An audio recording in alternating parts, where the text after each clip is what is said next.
رسول اللہ صلی اللہ علیہ وسلم کا 1500 سالہ جشن میلاد، اس پر اظہار تشکر کی توفیق عطا فرمائی۔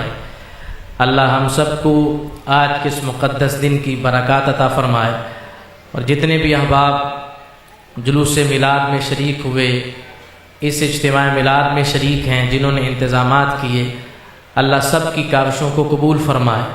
بالخصوص اہلیان کرلوب اور ہمارے محترم سیف اللہ صاحب جو ہر سال استقبال کرتے ہیں، انتظام کرتے ہیں، اور دوسرا بالخصوص ہم اہلیان علاقہ کو مبارکباد دیتے ہیں اور آپ سب کا شکریہ ادا کرتے ہیں کہ ہم نے گزشتہ سال ایک شرعی مسئلہ پر توجہ دلائی، اور وہ اس دفعہ میٹنگ میں بھی اس کو ڈسکس کیا گیا کہ استقبال کے لیے آتش بازی نہیں ہوئی، اور جو ہم نے رستے میں کلام چلائے وہ بھی ہر طرح کے میوزک اور ڈف سے پاک تھے۔ تو یہ اہل علاقہ کا تعاون تھا، آپ سب کا اس پر ہم بھرپور شکریہ ادا کرتے ہیں، اور اللہ تعالیٰ اس کا آپ کو اجر عظیم عطا فرمائے۔ میلاد النبی صلی اللہ علیہ وسلم اہل سنت کے شعار میں شامل ہے، اور یہ والا دن ایمان والوں کے لیے موسم بہار کی حیثیت رکھتا ہے۔ جیسے بہار کے موسم میں باغات کھل اٹھتے ہیں اور درختوں پر جشن کا سماں ہوتا ہے، اور ان کو اپنے اوپر سبزہ لانے کے لیے، ہریالی لانے کے لیے کسی اعلان کی ضرورت نہیں پڑتی کہ کوئی بتائے گا تو ہم انتظام کریں گے۔ ان کو خوشبو آتی ہے اور وہ محسوس کر لیتے ہیں کہ بہار آ گئی ہے، تو اس لیے وہ بہار کے موسم کے لیے جشن کا اہتمام کرتے ہیں۔ اور اگر پورے گلشن میں ہر درخت نے اپنے آپ کو سرسبز و شاداب کیا ہو، اور اس نے اپنے اوپر پھل لگائے ہوں، پھول لگائے ہوں، پتے نکالے ہوں اور بارونق نظر آئے، ایسے میں اگر کوئی ایک درخت بہار کے موسم میں بھی اجڑا سا نظر آئے، وہ پوچھتا ہے کہ آخر پانی مجھے بھی وہی لگتا ہے جو تمہیں لگتا ہے، سوسائٹی میری بھی وہی ہے جو تمہاری ہے، آب و ہوا مجھے بھی وہی لگتی ہے جو تمہیں لگتی ہے، لیکن کیا ہے کہ چند دنوں سے بڑے کھلے کھلے نظر آ رہے ہو، تم نے پھول نکالے، پھل نکالے، پتے نکالے، مجھ پر پھل تو درکنار، پھول تو درکنار، ایک چھوٹی سی پتی بھی نہیں آئی، تو آخر میرا تم میں جو فرق ہے وہ کیا ہے؟ تو جو سرسبز و شاداب درخت ہے وہ کہتا ہے کیا تمہیں خبر نہیں کہ موسم بہار آ چکا ہے؟ وہ کہتا ہے مجھے تو کسی نے بتایا نہیں، اور مجھے محسوس بھی نہیں ہوتا کہ اب آب و ہوا میں کوئی فرق ہے، کوئی بہار آئی ہے۔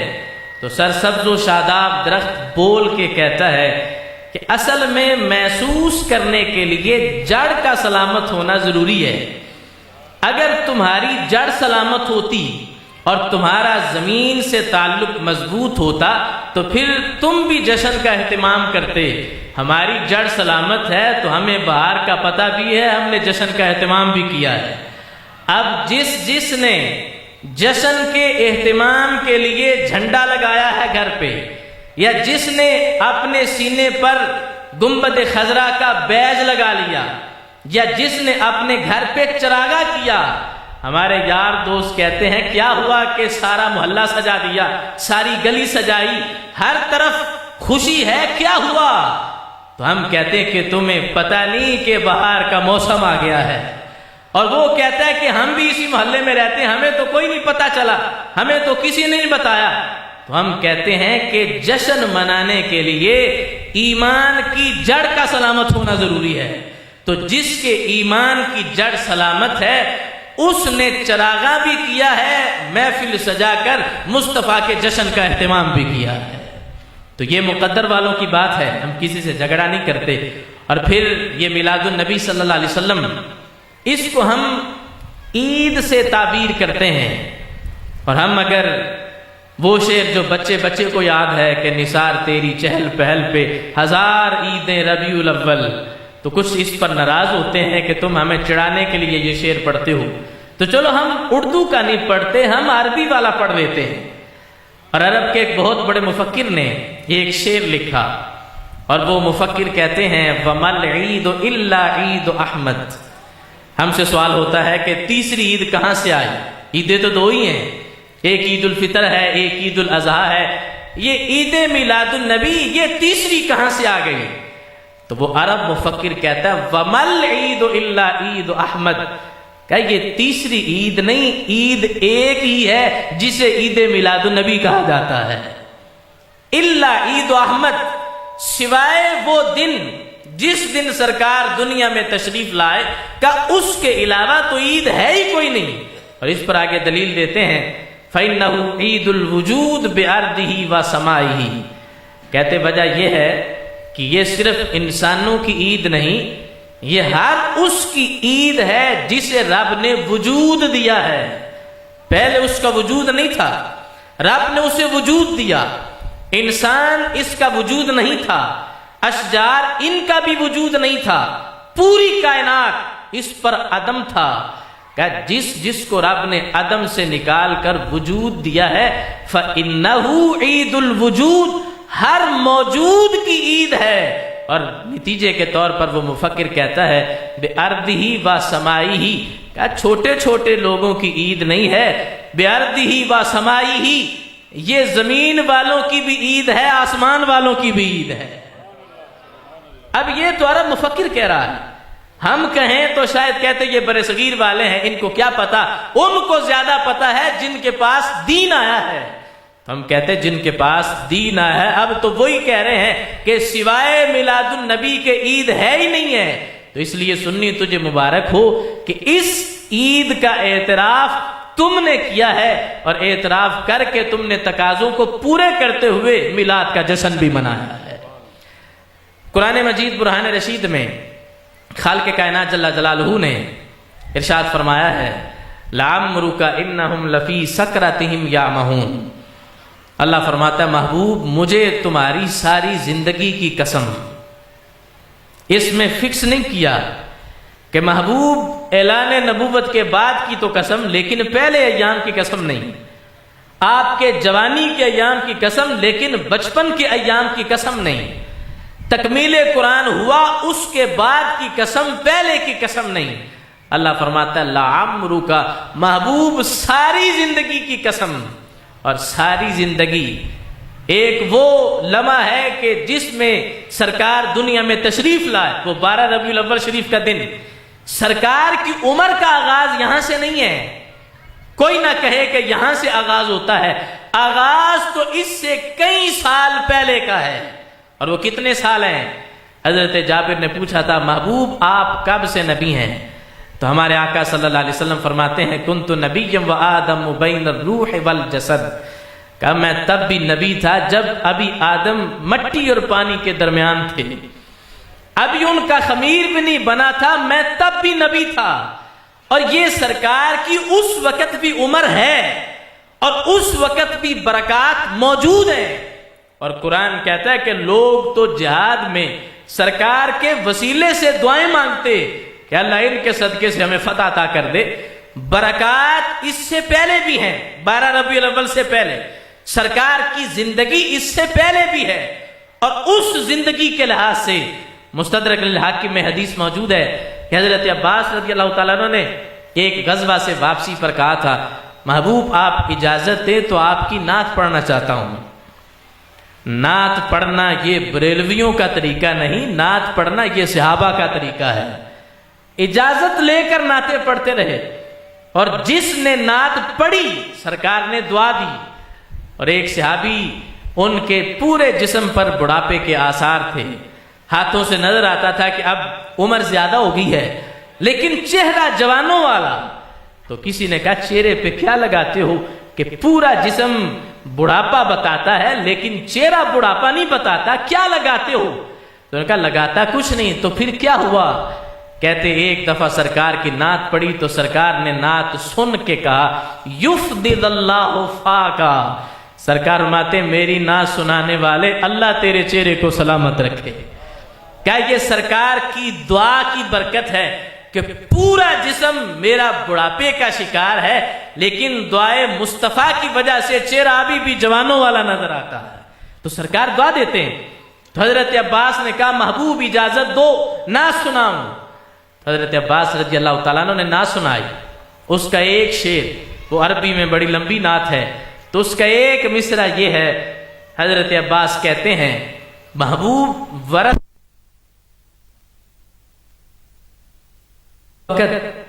کہ جس میں سرکار دنیا میں تشریف لائے، اس کی جلوہ گری اور اس کی جو تاثیر ہے. حضرت سیدہ آمنہ رضی اللہ تعالی عنہا آپ فرماتی ہیں کہ جب رسول اللہ صلی اللہ علیہ وسلم پیدا ہوئے، لما ولد رسول اللہ صلی اللہ علیہ وسلم فوقع یدیہ الی الارض، تو آپ دنیا میں آئے تو آتے وقت آپ گرے نہیں. انسان جب پیدا ہوتا ہے تو کوئی منہ کے بل گرتا ہے، کوئی قدموں کے بل گرتا ہے، لیکن حضور علیہ السلام گرے نہیں، بلکہ آپ نے دونوں ہاتھ زمین پہ رکھے. فرفع رأسہ الی السماء، اور پھر آپ نے اپنی نگاہ آسمان کی طرف اٹھائی. اب یہ دنیا میں آنا بھی سرکار کا منفرد ہے کہ انسان جب گرتا ہے تو وہ اس چیز پر دلیل ہوتی ہے کہ انسان مجبور ہے، انسان محتاج ہے. لیکن سرکار کا زمین پہ ہاتھ رکھ کے تشریف لانا یہ بتا رہا ہے میں محتاج نہیں بلکہ گروں کو اٹھانے آیا ہوں، اور میری آتے وقت جو آسمان پہ نظر ہے یہ میرے پیغام کی بلندی پر دلیل ہے. اب یہ بات مکہ میں پھیلی، اور باتیں پھیل جاتی ہیں کہ جب کوئی انفرادی کام ہو تو یہ بات چلتے چلتے ایک راہب تک آئی. تو وہ راہب کہتا ہے لئن صدق الفال لیبلغن ھذا المولود الی اہل الارض. اب میرے کانوں میں جو آواز آئی ہے کہ ایک بچہ پیدا ہوا ہے، اور پیدا ہوتے وقت وہ گرے نہیں بلکہ زمین پہ ہاتھ رکھ کے دنیا میں آئے، تو کیا یہ اس بات کی دلیل ہے کہ اس بچے کا پیغام پوری دنیا تک پہنچ جائے گا اور ساری زمین پر اس کا نظام پھیلے گا. تو یہ وہ پہلی گھڑی ہے کہ جس میں سرکار آئے تو اس میں اتنی بلندی ہے کہ آتے وقت یہ خبریں ہیں کہ پوری دنیا پر پھیل جائیں گے. تو ایسا نہیں کہ سرکار کو رب نے اسی لمحے میں سب کچھ دے دیا ہو، جو شانیں ہیں ایک ہی لمحے میں دی نہیں. رب فرماتا ہے وَلَلْآخِرَةُ خَيْرٌ لَكَ مِنَ الْأُولَىٰ. محبوب زمانہ گزرتا جائے گا، شان بڑھتی جائے. ایک سیکنڈ سے جب ایک منٹ آپ نے گزارا، منٹ سے جب گھنٹہ گزارا، گھنٹے سے دن، دن سے ہفتہ، ہفتے سے مہینہ، مہینے سے سال، سال سے 10 سال، پھر دوسرے 20 سال، جب 40 سال ہوئے تو محبوب زمانہ گزرتا جا رہا ہے اور ہماری طرف سے شان بڑھتی بھی جا رہی ہے. اب جن کا وہ پہلا لمحہ دنیا میں آنے والا، اس میں اتنی رب نے برکت رکھی ہے، تو بتاؤ زندگی گزرتی گئی، رب نے بعد میں کتنی عظمتیں عطا فرمائی ہیں. اب پھر اس کے بعد حضرت عباس رضی اللہ تعالیٰ عنہ آپ ایک دفعہ سرکار کے پاس حاضر تھے. تو سرکار علیہ السلام نے پوچھا کہ چچا بتاؤ کون سی ایسی بات ہے کہ جس کی وجہ سے آپ نے اسلام قبول کیا؟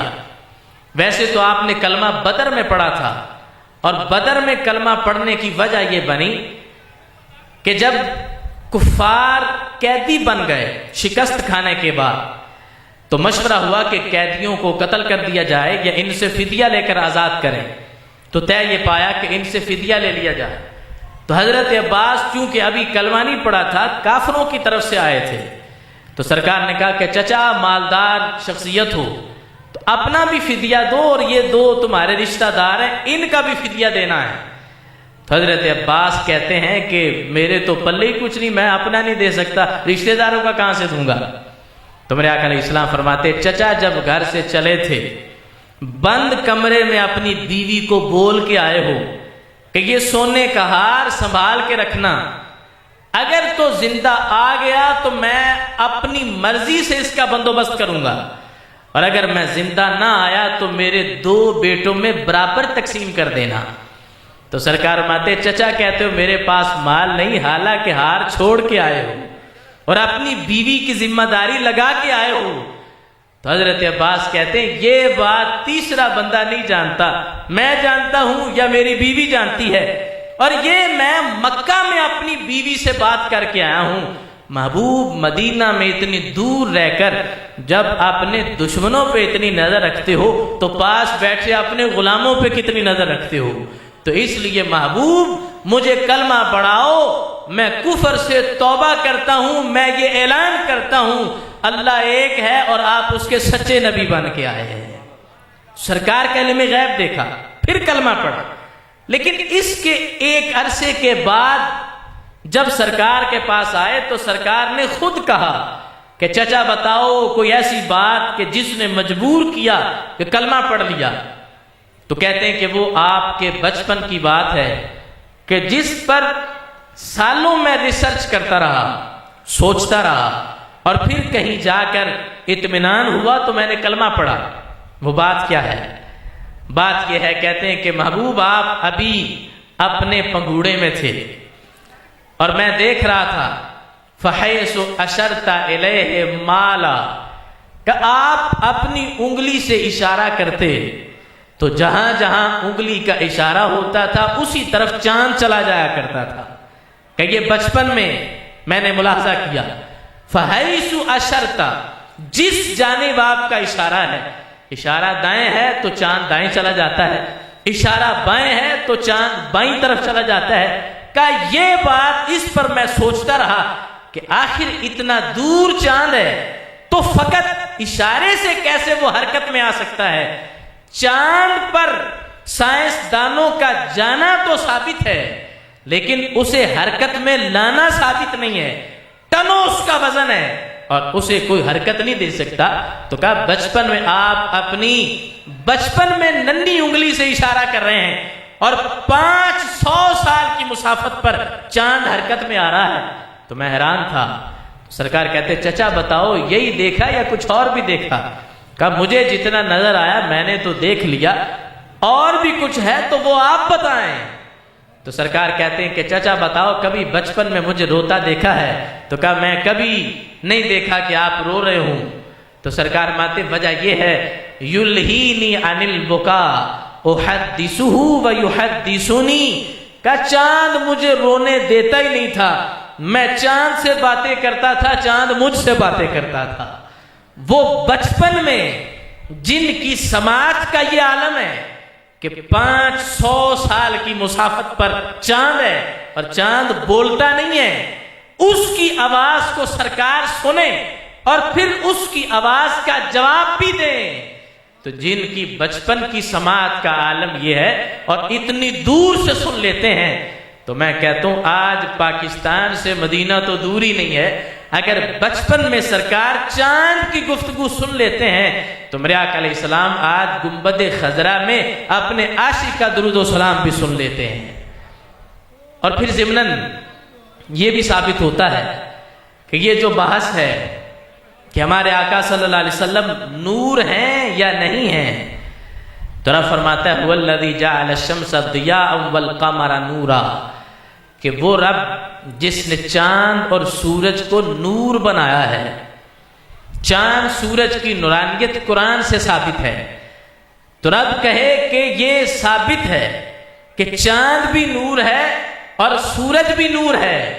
اب مصطفیٰ کی نورانیت کا کیا پوچھتے ہو کہ جن کے بچپن میں کھیلنے کے لیے کھلونے نور کے ہیں، تو جن کے کھلونے نور کے ہیں بتاؤ مصطفیٰ کی اپنی نورانیت کا عالم کیا ہوگا. تو اب یہ سرکار کا میلاد کسی بھی جہت سے ہم سرکار کا تذکرہ کریں، ابھی تو ہم بچپن کی بات کر رہے ہیں، اس کے بعد کے ایام وہ ساری سرکار کی سیرت ہے. ہم اہل سنت و جماعت یہ کہتے ہیں کسی بھی جہت سے سرکار کا ذکر کیا جائے ہم اہل سنت اسی کو میلاد کہتے ہیں. اور سرکار کا حسن و جمال بیان کیا جائے، سیرت بیان کی جائے، آپ کے اخلاق بیان کیے جائیں، آپ کے خصائص بیان کیے جائیں، آپ کی نسبتوں کا بیان کیا جائے، یہی میلاد ہے. اور ہم ہر جہت پر پیرا دینے کے لیے ہر وقت موجود ہیں. اور ہم آج بھی جو سرکار کی عزت کی بات کر رہے ہیں، سرکار کی نسبت کی بات کر رہے ہیں، صحابہ کی بات کر رہے ہیں، اہل بیت کی بات کر رہے ہیں، یہ ہمارا اپنا گڑا ہوا طریقہ نہیں، یہ صحابہ کا پڑھایا ہوا طریقہ ہے. حلیۃ الاولیاء کے اندر ابو نعیم نے اس کو ذکر کیا ہے. حضرت عبدہ بنت خالد بن معدان، یہ تابعیہ ہیں اور ان کے والد صحابی ہیں۔ اب وہ کہتی ہیں کہ میں نے یہ دیکھا ہے کانا خالد لما یاوی الی فراشہ، کہ میرے ابا جی صحابی رسول حضرت خالد، اب اس روایت کو دھیان سے سننا اور اپنے نظریے پر فخر بھی کرنا کہ اللہ نے تمہیں کیسا ستھرا نظریہ اور مسلک عطا کیا ہے۔ وہ حضرت خالد سوتے وقت جب بستر پہ آ جاتے ہیں تو کرتے کیا ہیں؟ بستر پر بیٹھ کر یذکر فیہ شوقہ الی رسول اللہ صلی اللہ علیہ وسلم و الی اصحابہ من المہاجرین والانصار، بستر پر بیٹھتے ہیں تو بیٹھ کر سرکار کو یاد کرتے ہیں، سرکار کے صحابہ کو یاد کرتے ہیں، انصار صحابہ کو، مہاجر صحابہ کو یاد کرتے ہیں بستر پر بیٹھ کر، اور جو ان کا شوق ہے، محبت ہے، اس محبت کی بات پر کبھی سرکار کا ذکر کرتے ہیں، کبھی صحابہ کا کرتے ہیں، کبھی اہل بیت کا کرتے ہیں۔ اور انداز کیا ہے؟ انداز یہ ہے، آپ کہتے ہم اصلی و فصلی، حالانکہ ان کا خاندان ہے، ان کا قبیلہ ہے، ان کی برادری ہے۔ میں اور آپ اگر سوسائٹی میں اپنا چیما چٹھا ہونے پر فخر کرتے ہیں کہ میری فلاں برادری ہے، میری فلاں ڈگری ہے، میرے پاس فلاں عہدہ ہے، سب کچھ تھا ان کے پاس، برادری بھی تھی، عہدہ بھی تھا، اس کے علاوہ بھی اثر و رسوخ تھا، لیکن کہتے مجھے میری برادری پر فخر نہیں، مجھے میرے عہدے پر فخر نہیں، مجھے میرے اثر و رسوخ پر فخر نہیں۔ کس پہ فخر ہے؟ آپ کہتے ہم اصلی و فصلی، کہ مجھ سے میرا کو تعارف پوچھے تو میرا تعارف یہ ہے میں مصطفیٰ کا غلام ہوں۔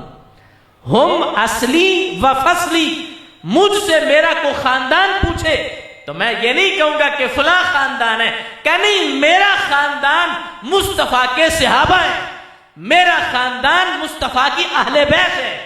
مجھ سے کوئی تعارف پوچھے تو میرا تعارف یہ ہے کہ غلام رسول ہوں، غلام صحابہ ہوں، غلام اہل بیت ہوں۔ کہ مجھے اس پہ فخر ہے کہ 4 لوگ مجھے جانتے ہیں، اس وجہ سے نہیں کہ میرا نام خالد ہے، کہ اس وجہ سے جانتے ہیں کہ غلام رسول، غلام صحابہ، غلام اہل بیت ہوں۔ اور پھر آپ دعا کرتے ہیں اللہم اقبض روحی الیکا، بستر پر بیٹھ کر یہ کہتے ہیں اے اللہ جلد میری روح نکال لے اور مجھے اپنے دربار میں بلا۔ کیوں؟ کہتے مجھے پتا ہے ادھر سے روح نکلے گی، ادھر سے مصطفیٰ کا دیدار ہوگا، ابو بکر و عمر کا دیدار ہو جائے گا، عثمان و علی کا دیدار ہوگا۔ یہ ترانہ پڑھتے پڑھتے کہ میرا تعارف مصطفیٰ ہے، میرا تعارف آل و اصحاب ہے، اللہ روح نکال دے تاکہ ابو بکر کو دیکھوں، عمر کو دیکھوں، عثمان و علی کو دیکھوں۔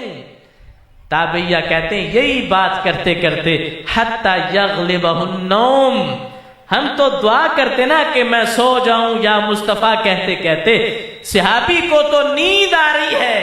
کس ترجمے پر اور کس نغمے پر؟ صحابی مصطفیٰ کو یاد کر رہے ہیں، مصطفیٰ کی آل کو یاد کر رہے ہیں، اصحاب کو یاد کر رہے ہیں۔ تو یہی اہل سنت کا طریقہ ہے کہ ہم جب بھی سرکار کو یاد کرتے ہیں، سرکار کی ہر نسبت کو یاد رکھتے ہیں۔ اور آج کے میلاد میں بھی ہم یہ پیغام دے رہے ہیں کہ ہمیں کسی جگہ پر سرکار کی کسی نسبت کے دفاع میں قدم پیچھے رکھتا ہوا آپ نہیں دیکھیں گے۔ اگر ہمیں یہ یاد ہے کہ آج 1500 سالہ سرکار کا میلاد ہے، ہمیں یہ بھی یاد ہے کہ ابھی ہم نے 51واں عقیدہ تحفظ ختم نبوت کا لحاظ سے کل جشن منانا ہے، گولڈن جوبلی وہ بھی ہے، ہم نے کل ختم نبوت کے بھی نعرے لگانے ہیں۔ اور یہ اللہ کا فضل ہے کہ یہ اہل سنت ہے کہ ختم نبوت کا تحفظ بھی ان کے پاس ہے اور مصطفیٰ کا میلاد منانے کا سہرا بھی ان کے پاس ہے، یہ ہم نعرہ لگا سکتے ہیں۔ اور پھر ہم یہ جو بات کر رہے ہیں کہ گستاخان صحابہ ہوں، گستاخان اہل بیت ہوں، یا سرکار کی ختم نبوت پر حملہ کرنے والے کوئی غدار ہیں، وہ ہم سے نرمی کی توقع نہ کرے۔ کیوں؟ چونکہ اس پر ہمارے پاس جو لٹریچر ہے وہ لٹریچر ہمیں بتاتا ہے کہ سرکار کے لیے بندے کو باوفا بھی ہونا چاہیے اور غیرت مند بھی ہونا چاہیے. اور غیرت کتنی ہونی چاہیے؟ میں یہ نہیں کہتا کہ اتنی ہونی چاہیے. اور جس حدیث سے سہارا لے کر میں اپنی گفتگو آگے بڑھا رہا ہوں اس سے سمجھ آ جائے گی کہ کتنی غیرت بندے میں ہونی چاہیے. البدایہ والنہایہ میں ابن کثیر نے اس کو ذکر کیا، امام سیوطی نے خصائص الکبریٰ کے اندر ذکر کیا. خیبر جس وقت فتح ہوا وہاں سے جو مال غنیمت آیا تھا اس میں ایک دراز گوش جانور بھی تھا. اور جانور کون سا تھا کہ جس کو ہم اپنے معاشرے میں کسی کو بے وقوف کہنا ہو تو وہ نام لیتے ہیں، گدھا تھا جو مال غنیمت میں آیا. اب جیسے وہ دراز گوش گدھا سرکار کے قریب آیا تو صحابہ کہتے ہم یہ دیکھ رہے تھے فَكَلَّمَ النَّبِيُّ صلی اللہ علیہ وسلم الحمار فَكَلَّمَهُ الحمار، کہ سرکار نے عربی زبان میں گدھے سے گفتگو کی تو گدھے نے عربی زبان میں سرکار سے باتیں کی. حالانکہ گدھا بولتا نہیں ہے لیکن مصطفیٰ کی نگاہ پڑی تو وہ گدھا انسانوں کی طرح بولنے لگ گیا، عربی بولنے لگا، اردو پنجابی نہیں، عربی. اور یہ کوئی لیلا مجنوں کی داستان نہیں، یہ حدیث ہے. اور اس حدیث کو آپ اگر چیک کرنا چاہیں تو ذخیرہ احادیث میں ہزاروں لاکھوں احادیث ہیں، ان میں اس حدیث کا مشہور نام حدیث حمار ہے. آپ گوگل پہ سرچ کریں گے حدیث حمار تو آپ کے سامنے آ جائے. عربی میں حمار گدھے کو کہتے ہیں. تو اس حدیث کا نام ہی حدیث حمار ہے کہ چونکہ اس میں ایک گدھے کا تذکرہ ہے. وہ بولا تھا سرکار کی توجہ سے. اب جب وہ بول رہا تھا تو میرے آقا صلی اللہ علیہ وسلم نے اس گدھے سے پوچھا مسمو کا، بتاؤ تمہارا نام کیا ہے؟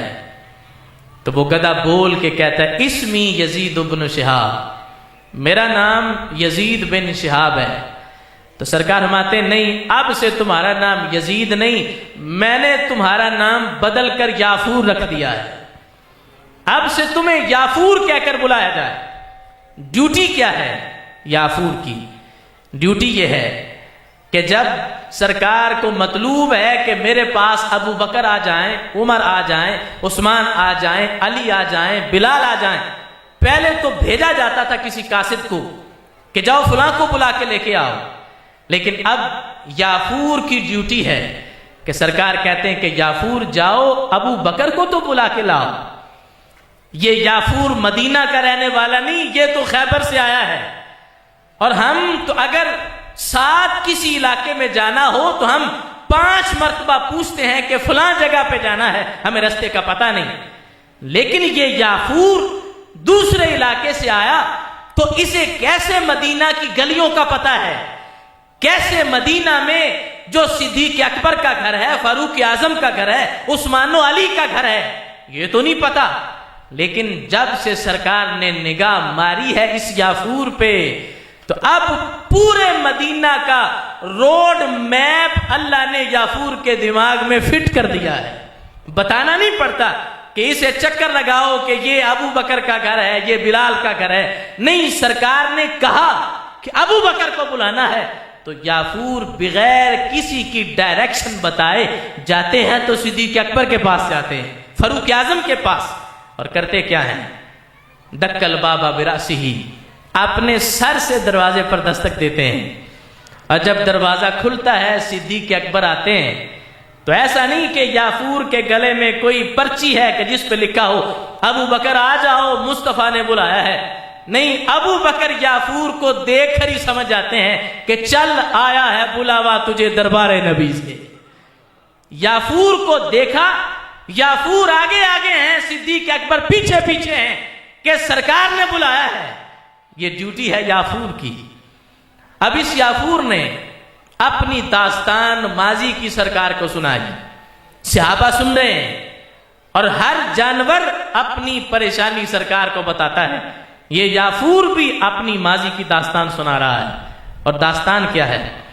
تو داستان یہ ہے، یافور کہتا ہے یا رسول اللہ صلی اللہ علیہ وسلم اخرج اللہ من نسل جدی 60 حمارا، محبوب ہماری نسل کے اللہ نے 60 گدھے پیدا کیے، نسل بہ نسل، مختلف اوقات میں، مختلف زمانے میں ہماری تعداد 60 ہے، اور یہ ہمارا خاندانی پروٹوکول ہے۔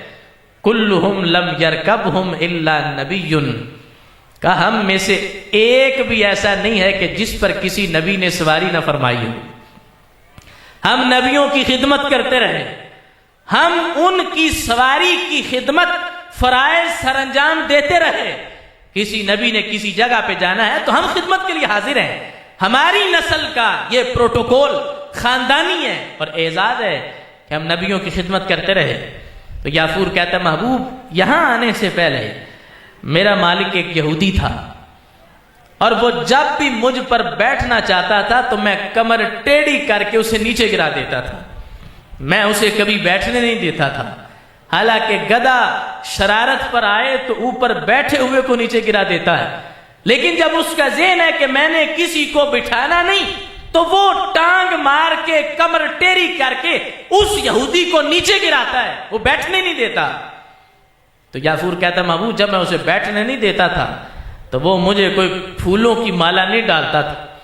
یضرب علی ظہری ویجیح بطنی، محبوب پھر وہ مجھے ڈنڈے مارتا تھا، وہ مجھے بھوکا رکھتا تھا، مجھے کھانا نہیں دیتا تھا، لیکن محبوب میں نے ڈنڈے کھا لیے، میں نے فاقہ بھی برداشت کر لیا، لیکن میں نے اپنی پشت پر اس گندے یہودی کو نہیں بیٹھنے دیا۔ کس وجہ سے بیٹھنے دیتا؟ وہ یافور کہتا ہے محبوب صرف ایک ہی وجہ ہے، اور وہ وجہ کیا ہے؟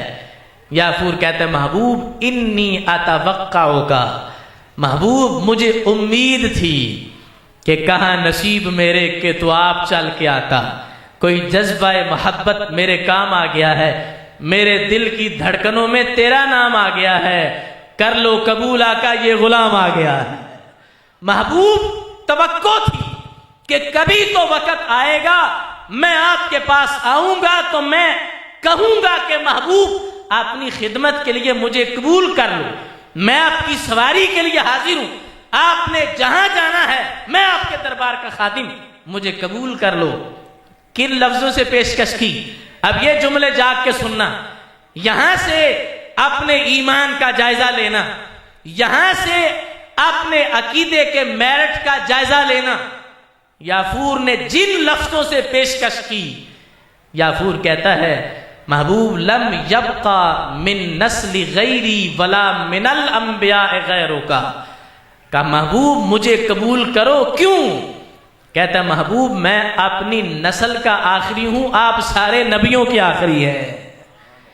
گدھا ہے لیکن اسے پھر بھی پتا ہے کہ محبوب آخری نبی ہیں، اور اس نظریے کے لیے وہ کہتا ہے محبوب آپ کو اپنی پشت پہ سوار کرنا ہے تو پھر میں نے یہودی کو نہیں بیٹھنے دیا کہ آپ نے بیٹھنا ہو اور پھر یہودی بھی اس جگہ پہ بیٹھے، محبوب نہیں بیٹھنے دیا۔ میں نے آپ کی نشست کے طہارت کا اہتمام کیا کہ جہاں پہ نبیوں کے سلطان نے بیٹھنا ہے وہاں پہ گندا یہودی کیسے بیٹھ سکتا ہے؟ یہ آپ کے منصب اور آپ کی نبوت کے یہ خلاف ہے۔ تو کہیں ایسا نہ ہو قیامت والے دن یہ کے دربار میں کہے کہ محبوب اگرچہ میں گدھا ہوں، یہ انسان اشرف المخلوقات ہیں، لیکن مجھے اشرف المخلوقات ہونے پہ فخر نہیں، مجھے گدھا ہونے پہ ناز ہے، چونکہ میں تو ڈنڈے کھا کر بھی اپنی پشت بچاتا رہا، فاقے کر کے میں نے اپنی پشت کو بچایا۔ یہ کلمہ پڑھ کے لنگر کھا کے نعمتیں کھا کر قادیانی سے ہاتھ ملاتے تھے۔ یہ محبوب آپ کی نعمتیں کھا کر قادیانیوں سے میل جول رکھتے تھے، یہ آپ کے دشمنوں سے رشتہ داریاں کرتے تھے، یہ ان کے لیے نرم گوشہ رکھتے تھے۔ اب اگر ہم نے FIR کروائی ہے کسی گستاخ کے خلاف تو کچھ لوگ ہیں کہ وہ ناراض ہو گئے، انہوں نے تعلق توڑ دیا کہ انہوں نے ہمارا تعلق نہیں دیکھا، ہماری محلے داری تھی، ہماری برادری تھی، ہمارا ایک علاقے کے اندر اثر و رسوخ تھا، انہوں نے ہماری بات بھی نہیں مانی، ہم کہہ رہے تھے کہ اسے معاف کر دو،